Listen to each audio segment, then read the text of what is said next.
peace must be our goal and our guide.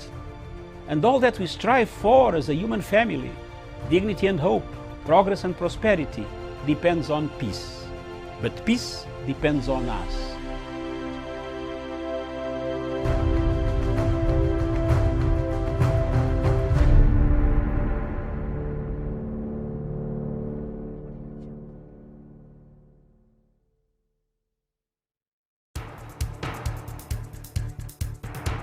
It is ridiculous and it is against the laws of nature that we can have somebody sitting pretty who takes home more money than the credible entrepreneur who is doing actual production of goods and services. We always say it as it is. It is only in this country that when a thief is arrested, you hear elders from their tribe saying, "He is our son and he is our thief." If you are deviant and I call you leader, Yes. probably you are already a leader, but you are leading in the wrong direction. We want to see the role of the youth Yeah. in the security, Yes. governance, Yes. and development. The youth that I meet and work with here, you know, we call them the millennials and X's and Y's, this and that. They don't necessarily want to live like their fathers and grandfathers, Yes. do business like their fathers and grandfathers. They're more independent, they're better educated, and they're the ones that are making everything move in this region. We look at the issues, we talk about issues that impact people's lives in Africa. The African peoples themselves continue to cheer bad leaders, and because they cheer them on, they continue to be misled. Let me ask you, doctor, would you rather be somebody who does not enjoy so much freedom but you are rich? Yes. Or you'd rather be poor who you are actually imprisoned by the poverty itself? My goal is not to come here and say, I want the majority ownership, I want to own this, I want to own that, I want to do this. My goal is we all make money and we're all happy, and I help build a big business here. Punchline is for Africa, with Africa, from Africa. So my vision is one of reforming the organization, it's one of recovery, it's one of renewal, and it's one of getting results for the multilateral trading system. I know this institution, I'm passionate about it, I know the corridors, I've walked them, I've negotiated in them, and I think it's one of the most amazing institutions for multilateral trade relations, for negotiations to take place, for countries to come together, agree on concrete outcomes for the multilateral trading system. I'm also running on my experience, my vision for the organization, and my commitment to reform. Every country wants to walk away feeling that they have achieved. That's what the WTO does for its members.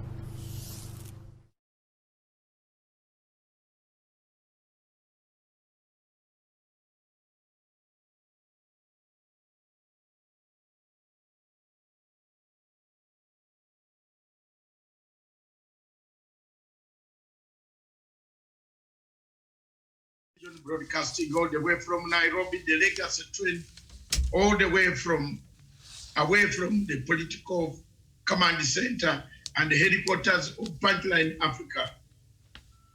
I want to broadcast this show this morning from 10 o'clock up to 11, but we have missed some minutes, have gone almost 30 minutes. We shall catch up. The show is simply to assess what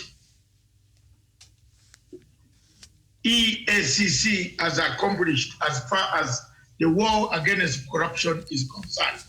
So with me in the studio to do so right in Nairobi, the capital city, Kenya, is Madam Miriam Ogotu. Good morning, Miriam. A very good morning to you and a very good morning to our viewers, wherever they're watching us across the world. Yes, thank you very much. And how is Nairobi? The weather is, the temperature, can you, let me see the temperature there. It looks like the weather is 18 degrees. Very cold. Yes, mostly cloudy. Chances of rain 0%. Yes, 18 degrees in Nairobi, where we are, some of us are relaxing with sunshine. Thank you very much. We can see the sunshine over Thank you. Good morning. Good morning again across the CBD of Nairobi is our senior professor, Gerard Onyari, the champion man, conflict resolution man himself, the strategist. Yeah, I'm learning lots of things out of Professor every day. I add one title. Good morning, Professor Gerard Onyari. Good morning, Dr. Masanga, Miriam, and our viewers from wherever they are. Yes, across the globe, there is no sorrow. But across the globe, there is now sorrow. Everybody says that, but we shall look at that in our second phase of the show. It's show of assessment of the EACC, corruption. I would take it through stages. Miriam will start. Let's start it quickly. Let's finish it so that we can look at the newspapers later on.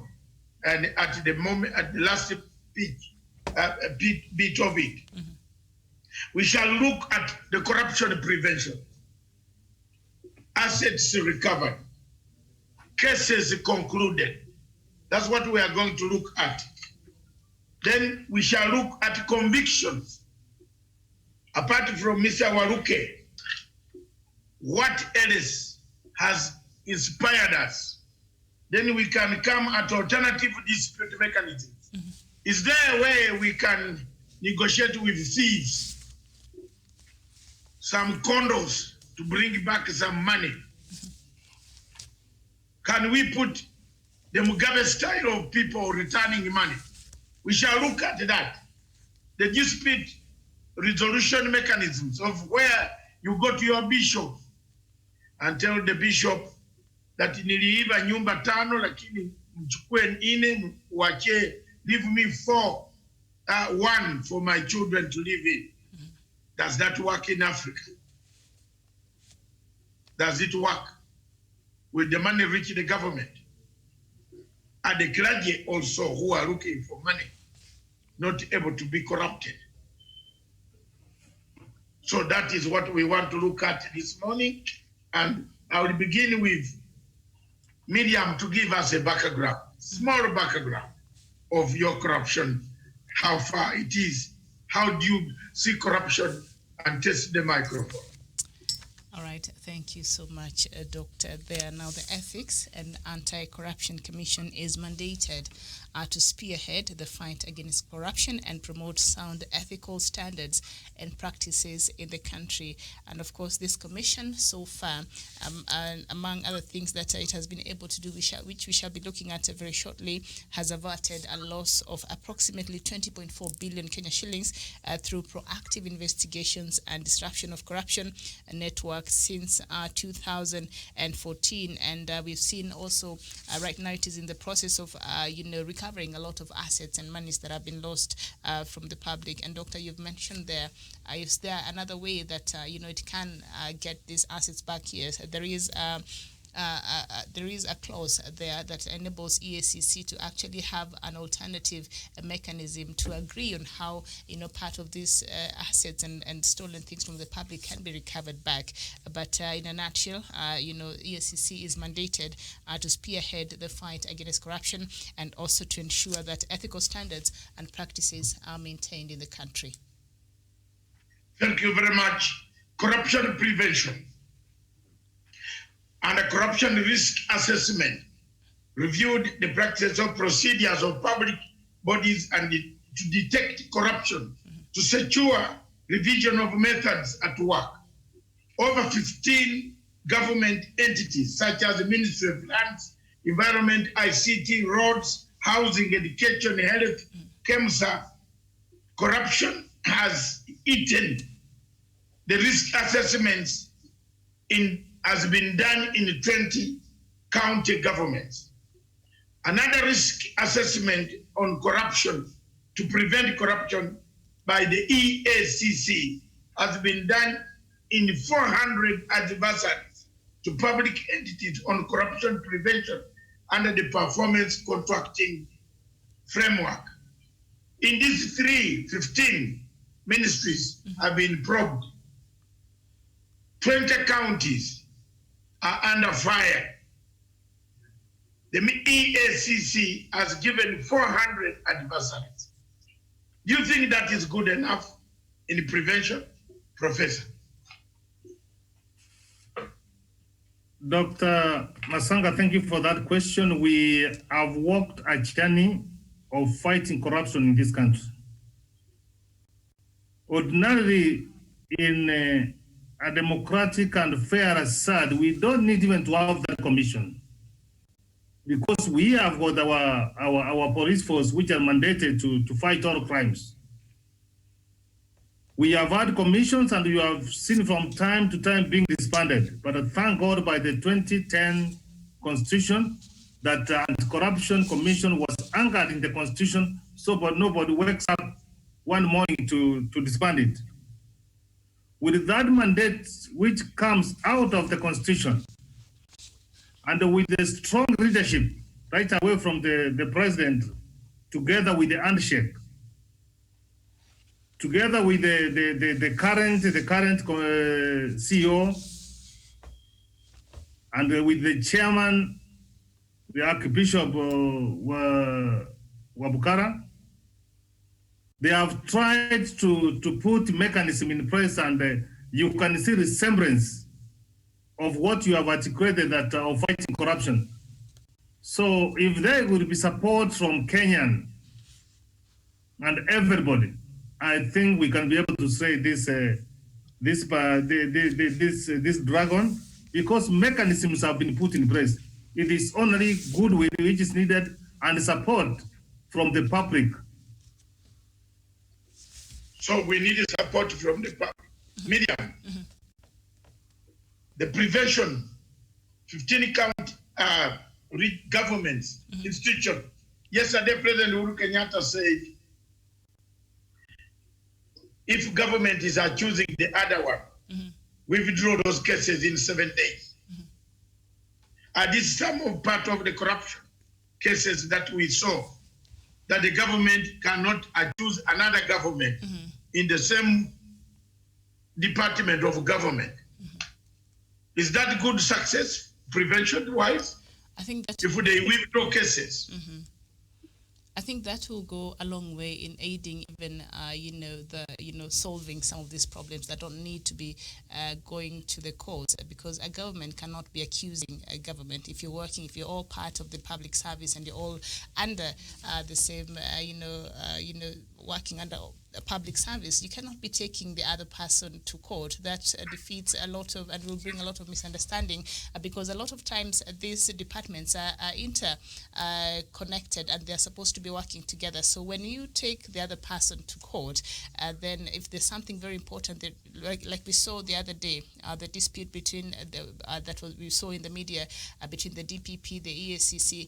If we see such wrangles and such things happening, they create very bad blood, and these very important institutions are not able to come together and fight for the common good or work towards the same goal that they all are supposed to be working towards. So I think taking each other to court perhaps not such a good idea, and finding other ways to conflict resolution or to address those misunderstandings, then I think that will be the proper way, because when you take somebody to court, you've already, that's another level of, misunderstanding, take it to another level that perhaps cannot be. You cannot come back and look at the other person again or work together, and this might, slow down even the fight against corruption, slow down even cooperation between these important institutions. I think that was a very good move that should be encouraged, and also that might foster good working relations between these different government institutions. Thank you very much. Disruption. Yes. Prof. Let me just have a quick rejoinder there. In fact, the president did the great thing, and we thank God for that, for making a decision. When they take the government agencies, when they take themselves to court, they pay the lawyers. And that's one way of shivering money from their institutions. So that's one way even of curbing corruption. Remember, the president is a CEO of the country. we have got interministerial committees, but agents. So whoever has got an issue, let him take those in the agents meetings, and it can be sorted out. You can see a lawyer. Let us take a case for independent election and appointment commission. For 14 days, they add representation petition, and you pay Daktari 300 million. So that's one way of stopping and curbing corruption from the government institution or from bringing these private lawyers. Thank you. Okay, thank you very much. I think it is one way of siphoning funds. Let's be honest and frank. Let's put the words, the correct words, man. You know, correct words. Don't, Prof, very good. You are being lenient and you are being a Christian in church. These thieves are not Christians. These are sinners who have come for redemption. Let's treat them first as sinners.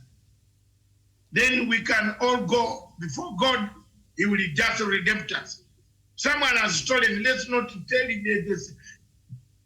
The civil servants steal the money through this type of that let me file a case. Then I will come, we share this, and we say, we sort it out to ministry to ministry. President Uhuru Kenyatta has done a good thing to see this for the first time. We have lost a lot of money. Look at the way the governors are fixing coffins and graves. Cemeteries. And the cemeteries. Each city in this country had a cemetery. We were left on a colonial level. I want to ask why some other people would come to buy new cemeteries now. They have gone to God, called him, and he has told them people are going to die in hundreds and thousands. Okay, even if we die, then what about you? Who is going to bury? Is that hope? That's another way the money has been going. Thank you very much, Prof. Disruption of corruption networks. The EACC has disrupted 21.9 billion worth of proactive. It has approximately 21.9 billion worth of proactive investigations and disruption of corruption network, e.g. departments of correctional services in prison. There is one senator who was going to serve. You know her from your place. Yeah, she was serving some goods, delivered some supplies to prison services. They were going to gonga prisons with a lot of money, but EACC came in and stopped it. Thank you very much. Let's go to asset recovery. 10.9 billion. Assets worth approximately 17 billion, of which 10.9 were recovered in the first 2019 to 2020. These are the following. Woodley Estate, 1.4 billion. 1,800 acres belonging to Carlo in Naivasha, 8.7 billion. Land allocated to Race Course Primary School as a playground, 700 million. There are over 357 cases pending in various courts of the country seeking to recover corruptly acquired assets worth estimated to be 8.6 billion. Is that a good record? I think. Prof. Yes. Dr. Masanga, as I've said, there is good work going on at the Anti-Corruption Commission. And what they need to do is to share this information with the public to know that something is being done so that we can be able to gain confidence. If this is the kind of assets which had gone to the private hands and now is come back to the government, in fact, any shilling taken away from the government and covered back is a good effort. This is a good gesture, and they should enhance more mechanism of recovering all the assets. This good gesture, Tari. Thank you very much, Miriam. You were coming with something hot. Yes, because Doctor, not quite hot, but for a long time, the EACC was being accused as the weak link when it comes to the fight against corruption. Matter of fact, it was even baptized at the massage parlor when we see very high-end, the big fish going in there. They sit there the whole day being interviewed or interrogated, and then they'll come out all smiles and having press conferences. And at the end of the day, we never used to see where these cases would end. In fact, a matter of fact, a lot of these cases, we've not really known what has been happening with them. But since the new leadership through Twalib there, he seems to be wanting to correct that image, and EACC together with other offices also that work together in the fight against corruption, the DPP and the DCI, we've seen the cooperation that has really started to bear fruits in the fight against corruption here. So I think that is a very good gesture, and when it gets, as Professor there said, the goodwill. Because corruption, when we keep accusing the police of taking the bribe, the police cannot take a bribe that has not been offered. There has to be somebody who is offering. So there is the person who is. As a people here, we encourage corruption. So as much as these institutions like the EACC, which is quite important in fighting corruption, it's doing its job. Even us as Kenyans, we should do our part and support this. And there should be a goodwill, especially there is a goodwill in the government because President Uhuru Kenyatta has really registered his seriousness when it comes to fight against corruption. So that has also gone ahead to encourage an institution like EACC and others to really take on head-on this war against corruption. So I think that is a good thing there, all recovering and all these things they're doing. I think that will go a long way in the fight against corruption in the country. Thank you very much, Professor Onyali. 844 cases were investigated in the last 5 years.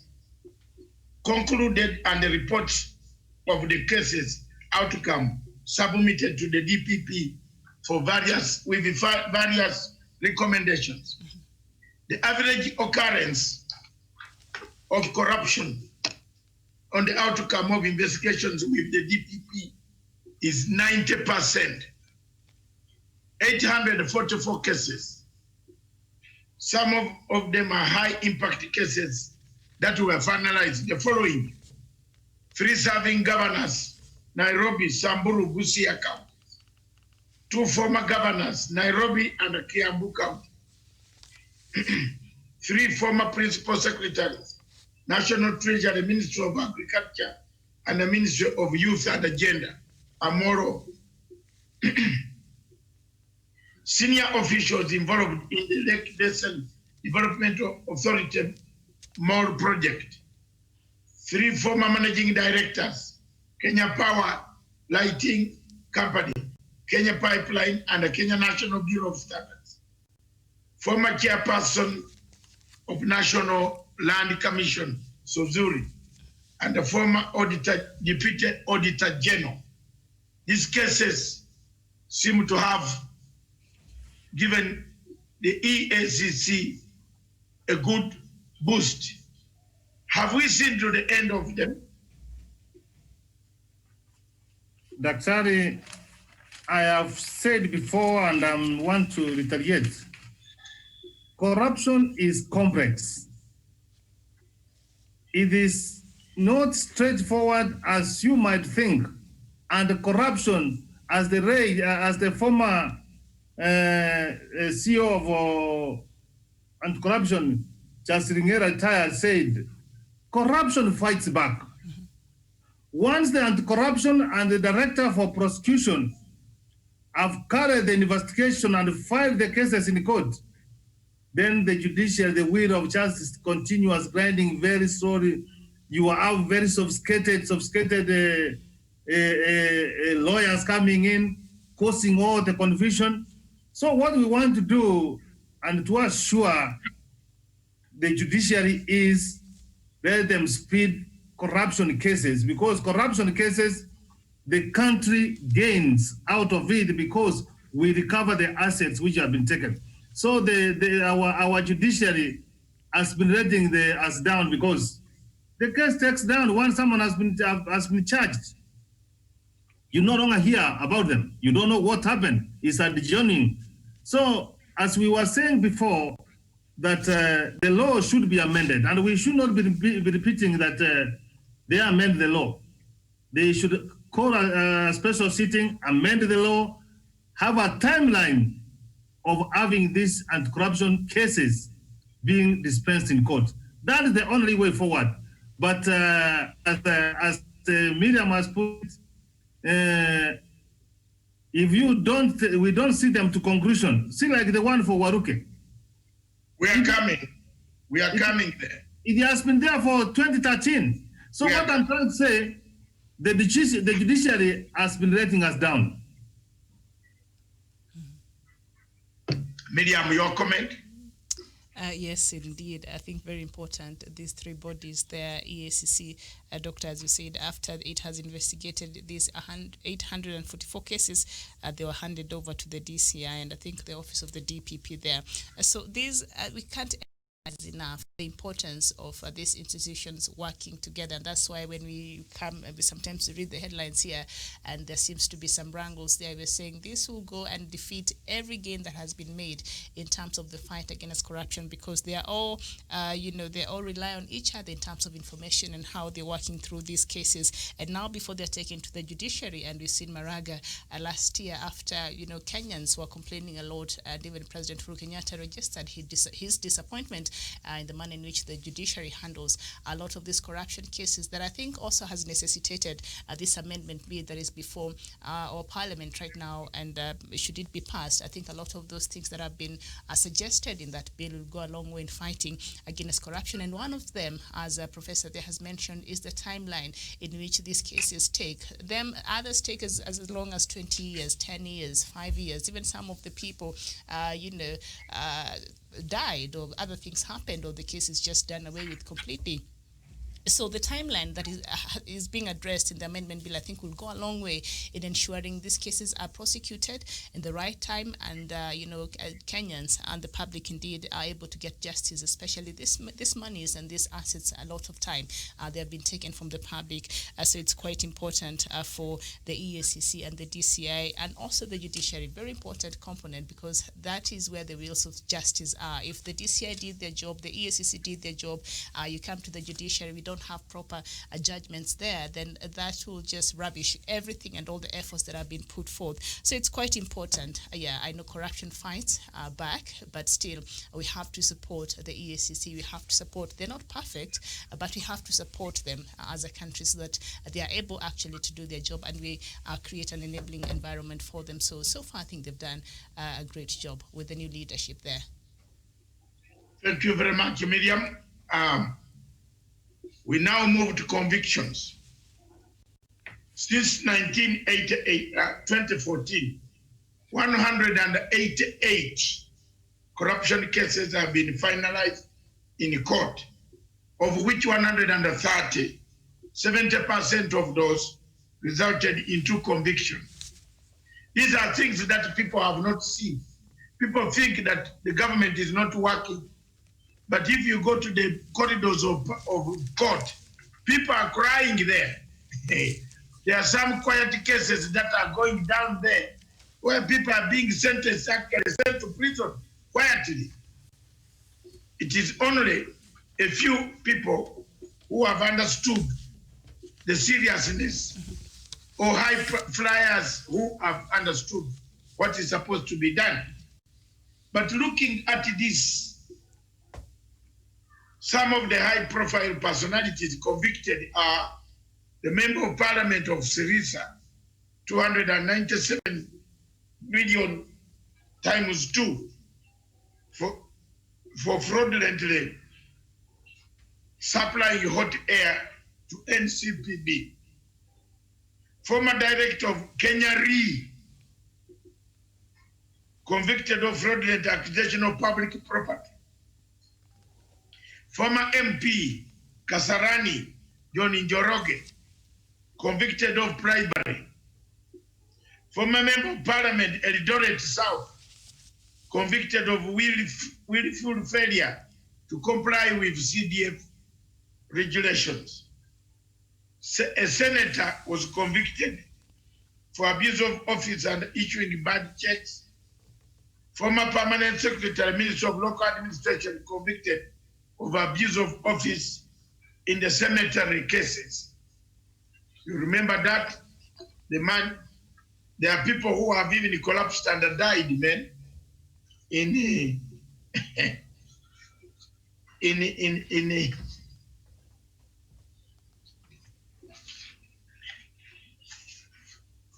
people have collapsed and died. So if you look at these cases,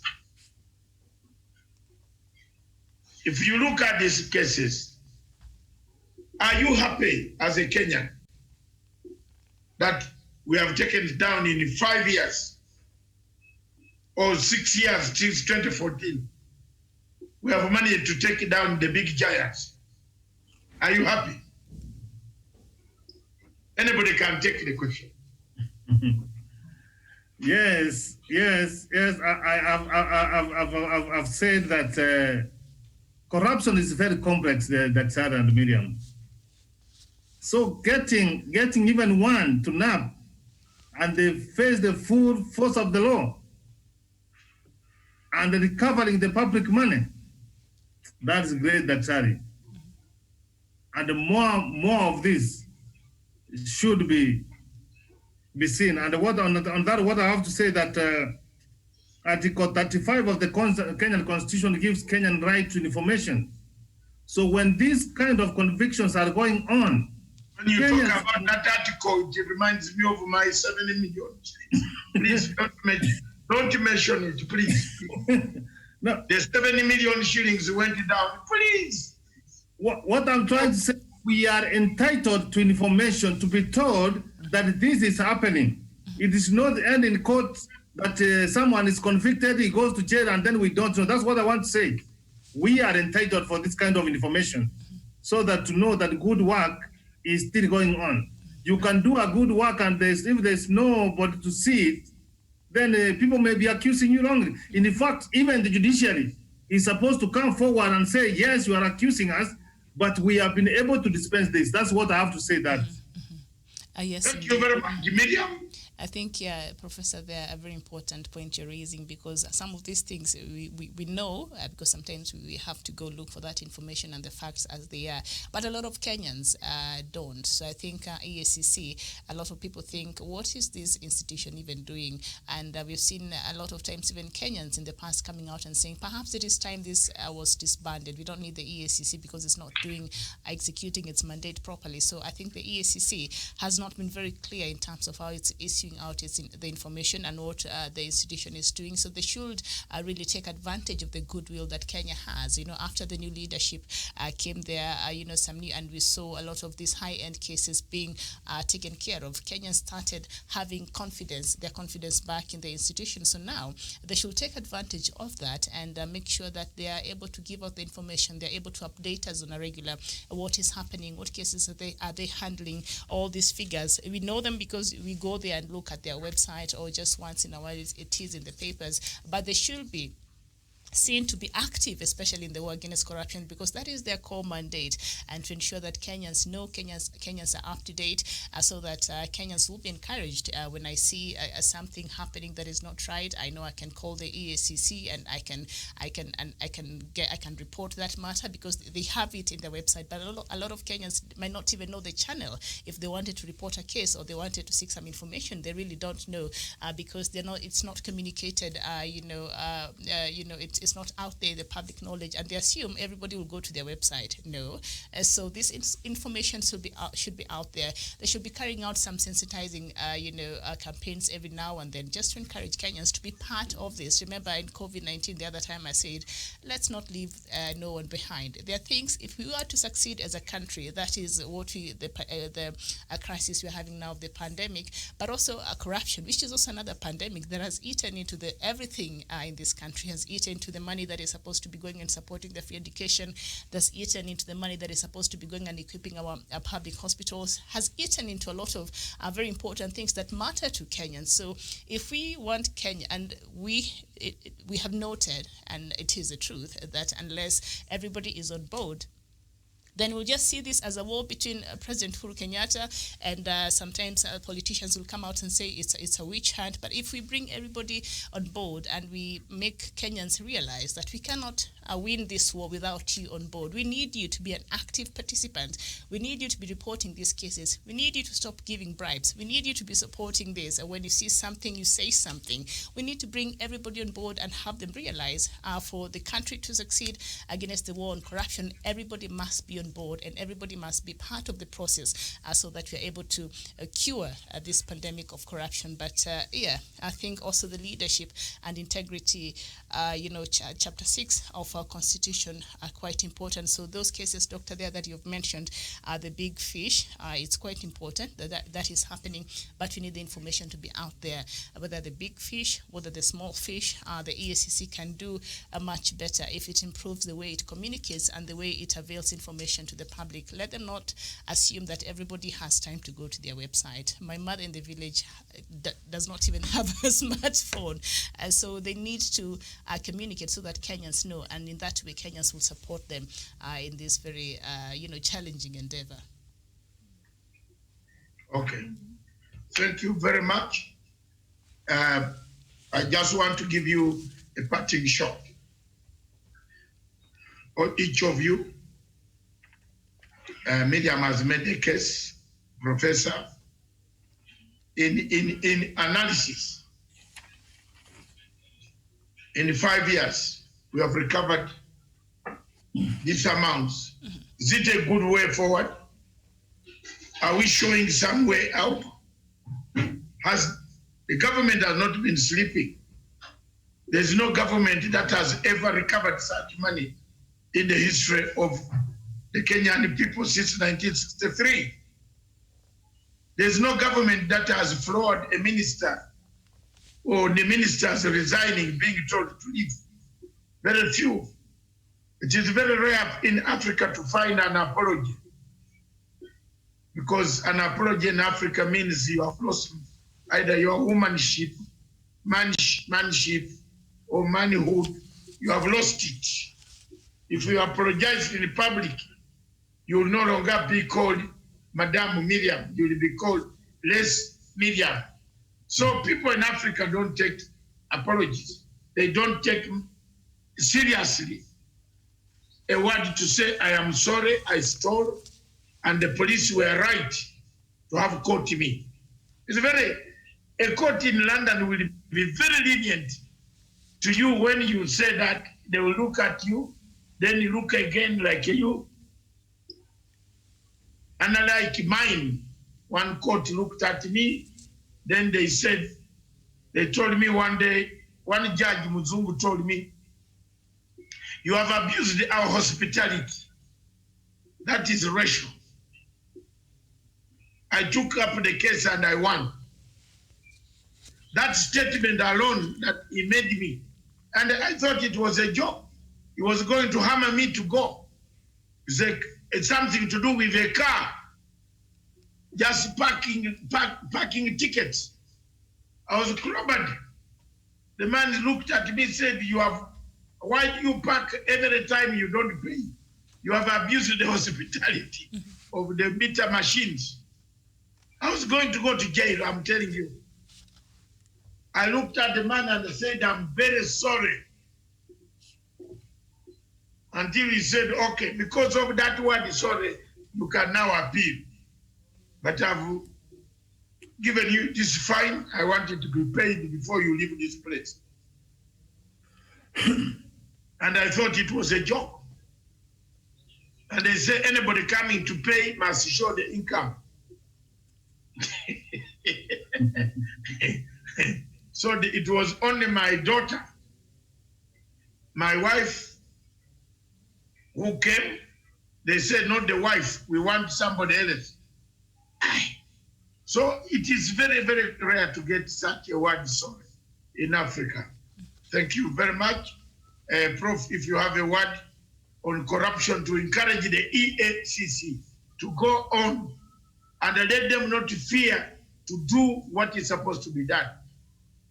Next week, we shall name the people frustrating the EACC.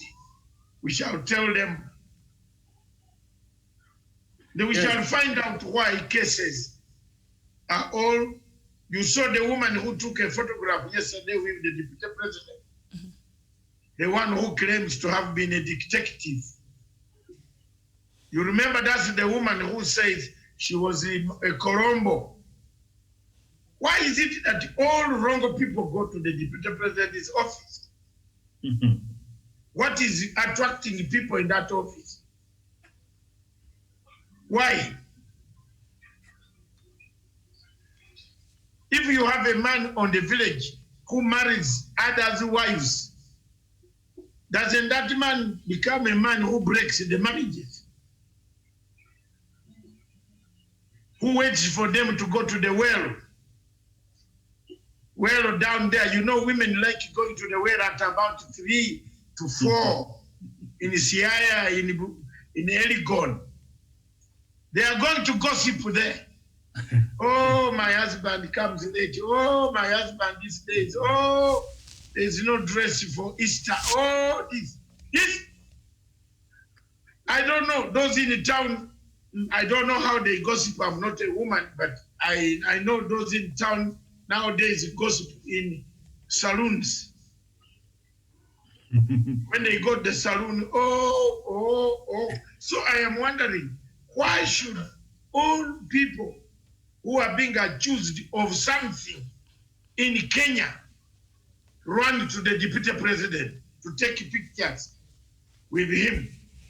What is attracting them there?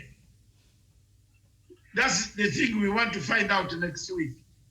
Yeah. And how many high-profile cases that have not been covered and brought to the attention of the public as under Article 35 of the Constitution of the Republic of Kenya.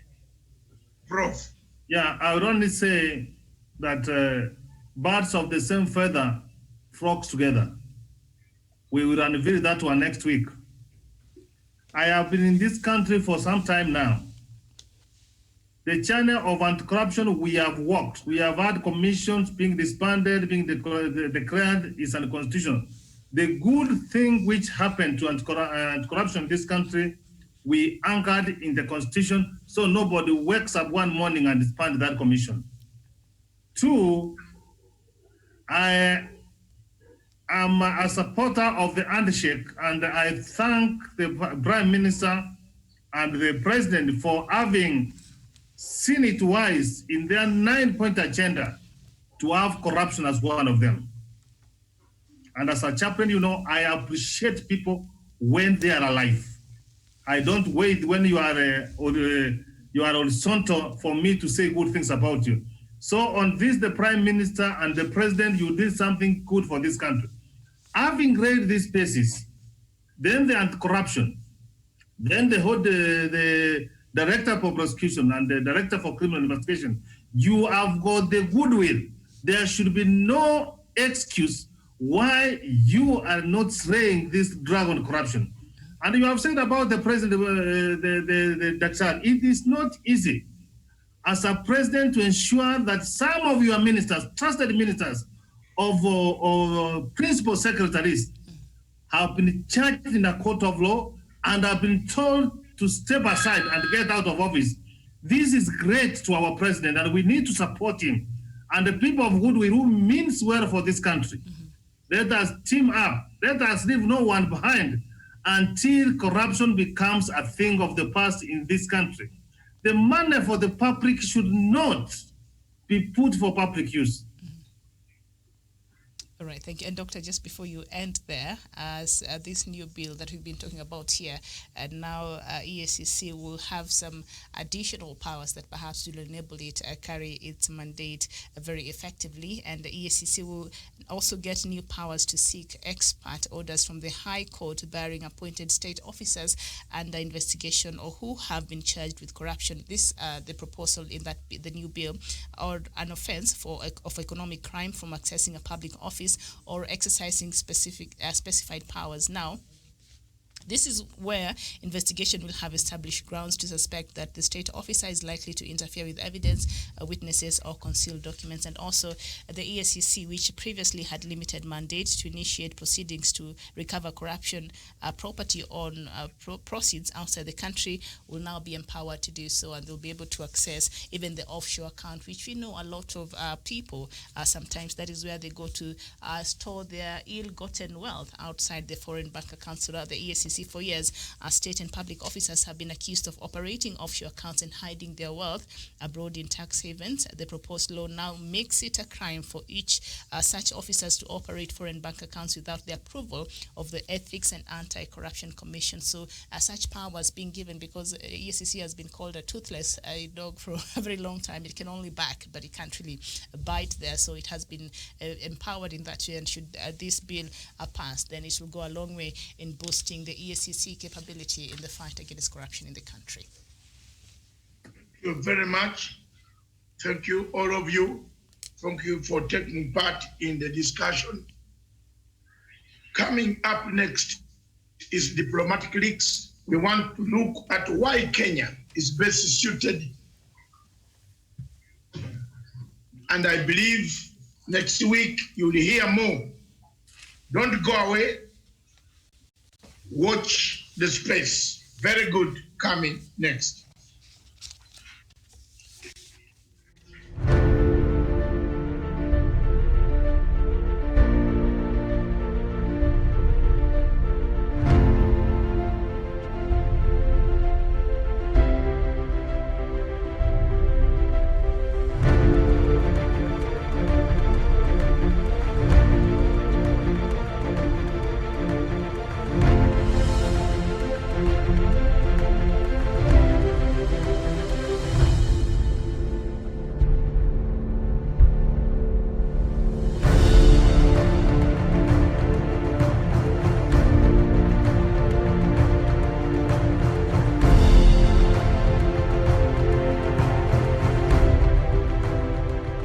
Peace must be our goal and our guide. And all that we strive for as a human family, dignity and hope, progress and prosperity, depends on peace. But peace depends on us.